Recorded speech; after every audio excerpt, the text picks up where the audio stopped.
किती वर्ष तप केलं रावणाने? खूप वर्ष तप केलं. ब्रह्मदेवालाही आनंद वाटला, बरं झालं आपल्या कुळात एकतरी निघाला तप करणारा.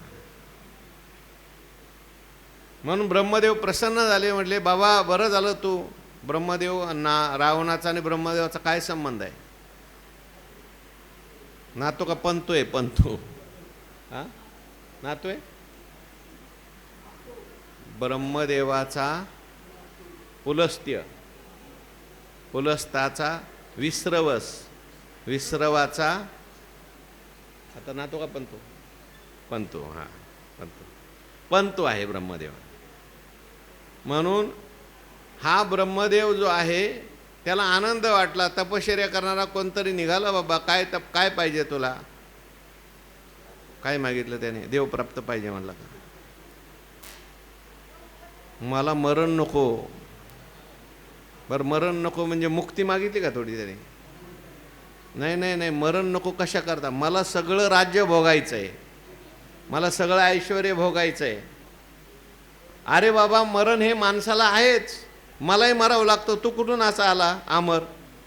मग ठीक आहे, मला मनुष्य आणि माकडं याशिवाय, वानर आणि मनुष्य याच्याशिवाय मृत्यू नको, असा वर मागितला. काय म्हटला? मला मनुष्य आणि वानर याच्याशिवाय मृत्यू नको. ब्रह्मदेव म्हणले अरे मग त्यांनी मारलं तर? म्हटले त्यांची काय काळजी करू नका तुम्ही, त्यांना तर मी काकडीसारखं खाऊन टाकतो. मनुष्य मला मारू शकत नाही, वानर मला मारू शकत नाही, असा वर मागून घेतला.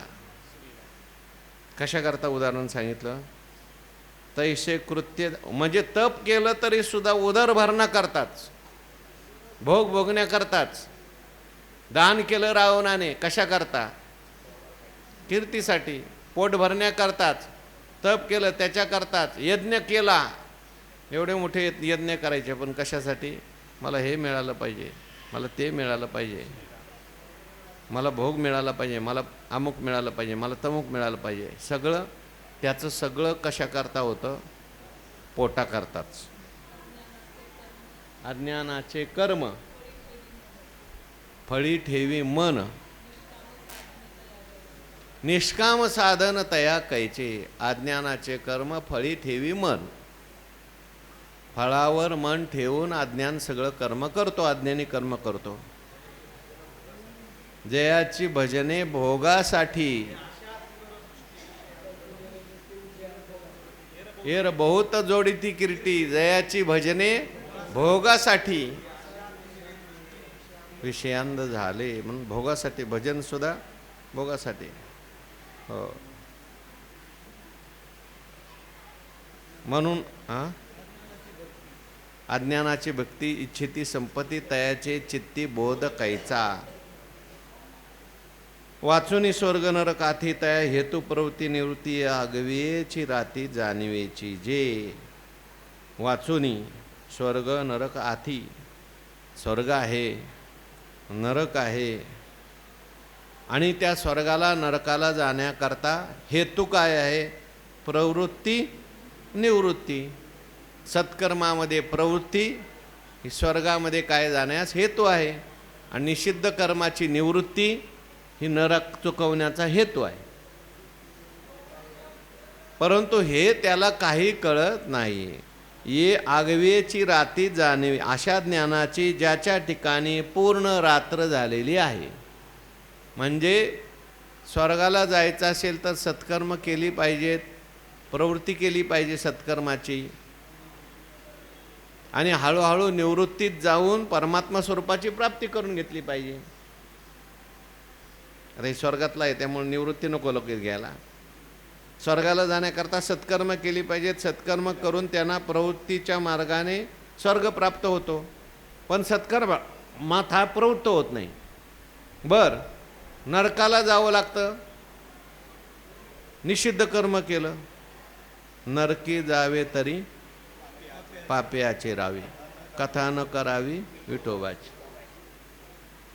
खंती ते न करा, होणे गाढव कोतरा. नरकात जायचं असेल ना तर बाबा हे करा, वाईट वागा. वेदी अन्यायी पडे तो निरय भोगी दंडे, संन्याय तो सुरवाडे स्वर्गलोकी. ऐशी विश्वस्था अनादि जे पार्था ते ते मनती व्रथा अवघे चिते.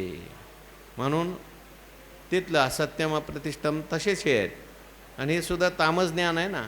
त्यामुळं यांना त्या ठिकाणी स्वर्ग नरक आहे हे मानायलाच तयार नाही. आणि स्वर्गाला जाण्याकरता चांगलं वागलं पाहिजे, नरकात जावं लागेल म्हणून वाईट सोडलं पाहिजे हे मानायला ते तयार नाहीत. ते म्हणतात स्वर्ग मानत नाही, नरक मानत नाही. हे सगळं पुण्य म्हणजे भूलथाप, पाप म्हणजे धमकी. आणि स्वर्ग नरक हे काही नाही, कपोल कल्पित आहे. आजही असं म्हणणारे आहेत. काही नाही, हे सगळं काय कपोल कल्पित आहे. कसंही वागा, मग काय करा, खा प्या मजा करा आणि आनंदी राहा. स्वर्ग वगैरे काही नाही. परंतु हे सगळं शास्त्रांनी सांगितलेलं आहे. पापी आपुलेनी थावे, करते आगवेची मेळावे, जिताच्या आगवे येते नरका.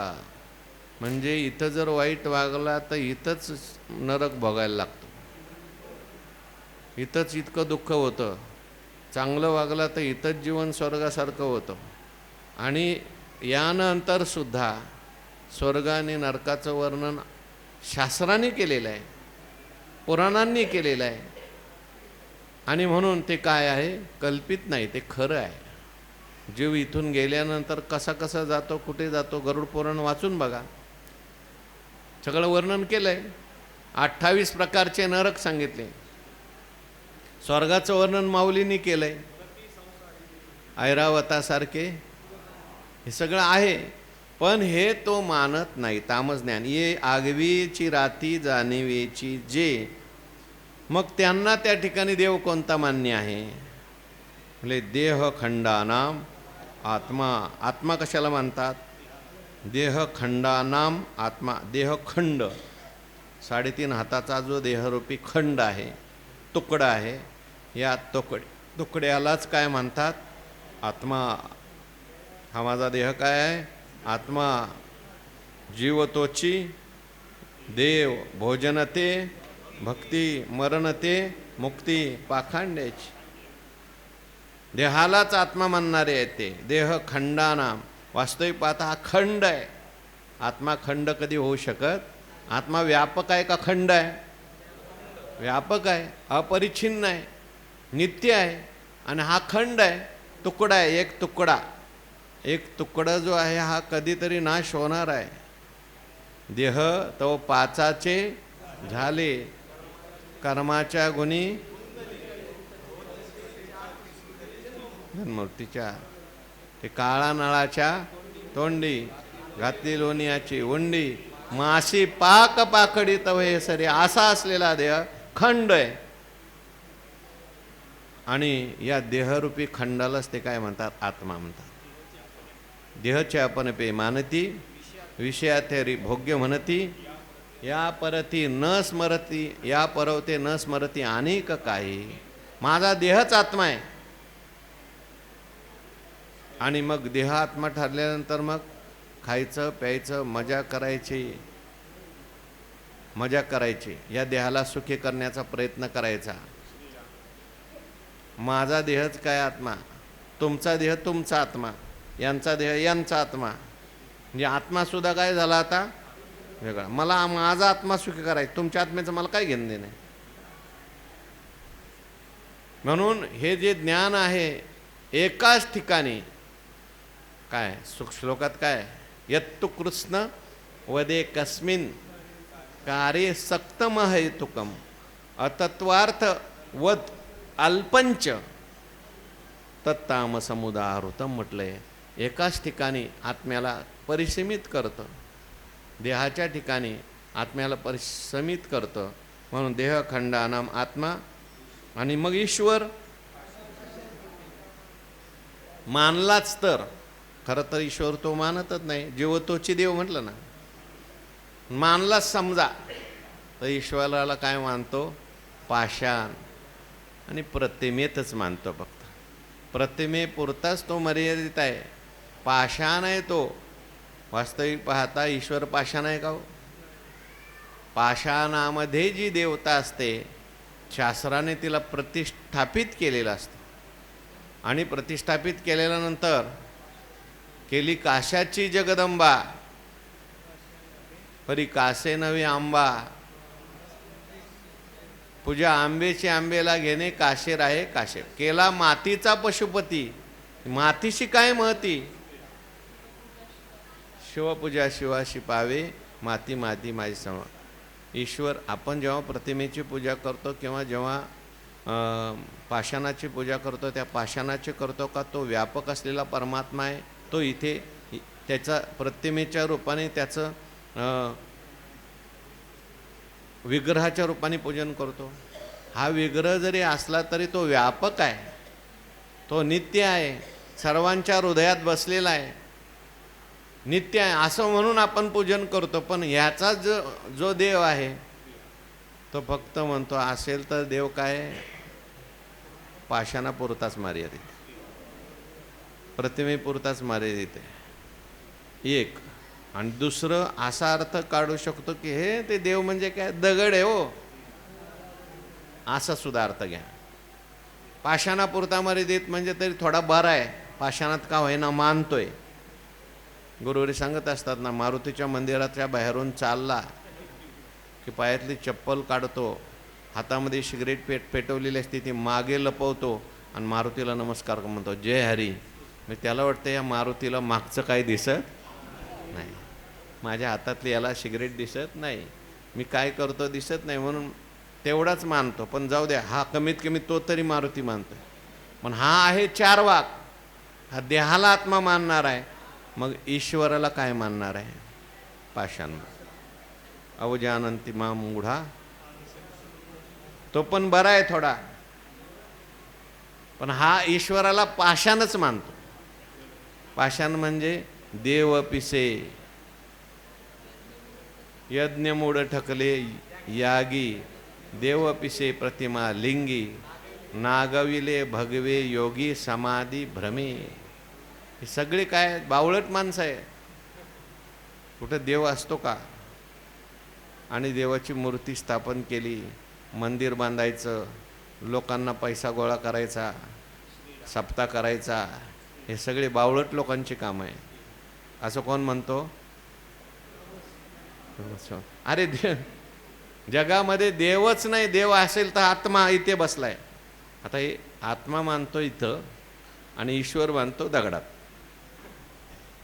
यया परवती प्रमा ढळोची नेणे त्याची जी प्रमा आहे प्रमा म्हणजे काय ज्ञान त्याचं यथार्थ ज्ञान याच्यापासून ढळत नाही याच्यापासून ढळत नाही म्हणजे देहा आत्मा जो आहे तो देहामध्येच आहे दुसरीकडे आत्मा नाही आणि देव जो आहे तो फक्त पाषाण प्रतिमेतच आहे याच्या बाहेर नाही यया परवती प्रमा ढळोची नेणे याच्या पुढे त्याची प्रमा म्हणजे ज्ञान जात नाही त्याचं ज्ञान असं संकुचित आहे एवढं मर्यादित आहे मने पडिले नि शरीरे केले निशी आत्माची सरे मा भोगावो रे कोण वेशे म्हणे मग आता देहच आत्मा आहे ना मग पडला शरीर पडलं पडले नि शरीरे केले निशी आत्माची सरे मग आत्माच काय होतो देह पडला का आत्मा मेला आत्मा संपला आणि मग मा भोगावया उरे कोण वेशे मग आता भोगायला कोणी येणार आहे परत आत्मा जर मेला तर परत भोगायला काही येत नाही म्हणून खायचं ते खा प्यायचंय ते प्या जे करायचंय ते करा मेलं की मोक्षच आहे बघा मरण ते मुक्ती पाखांड्याची म्हणून तो म्हणतो काही नाही पाप नाही पुण्य नाही स्वर्ग नाही नरक नाही असं ज्ञान आहे याला कोणतं ज्ञान म्हणाल तुम्ही तामस ज्ञान आहे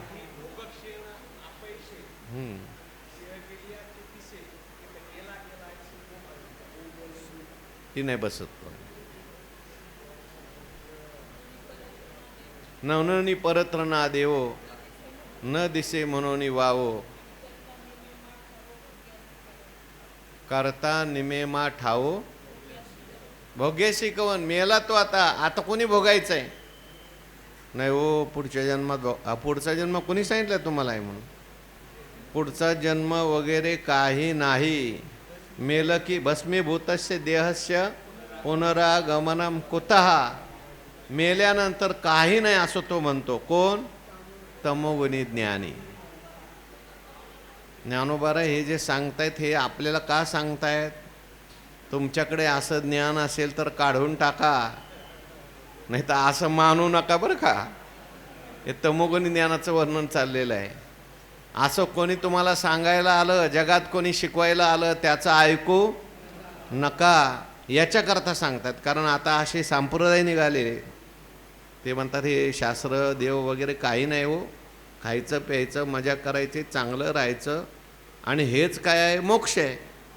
म्हणून ना ईश्वर पाहता आहे तो भोगवी जरी हे होये, तरी देवची खाये विकोनिया. काय म्हणतो? बर, ना ईश्वर पाहता आहे. तुम्ही म्हणता अरे पण ईश्वर मानला पाहिजे ना बाबा, असं कोणी म्हणेल तर तो म्हणतो ना, मी मानत नाही. बरं ठीक आहे, तुम्ही म्हणता ईश्वर आहे, ठीक आहे. तो भोगवी जरी हे होय. अरे बाबा ईश्वर आहे, आता तू जे काही पाप पुण्य करतोस त्याचा तुला भोग देण्याकरता तो बसलेला आहे. केले कर्म झाले आणि त्याचा भोग देणारा ईश्वर आहे. तरी देवची खाये विकोनिया. काय याचा अर्थ आहे?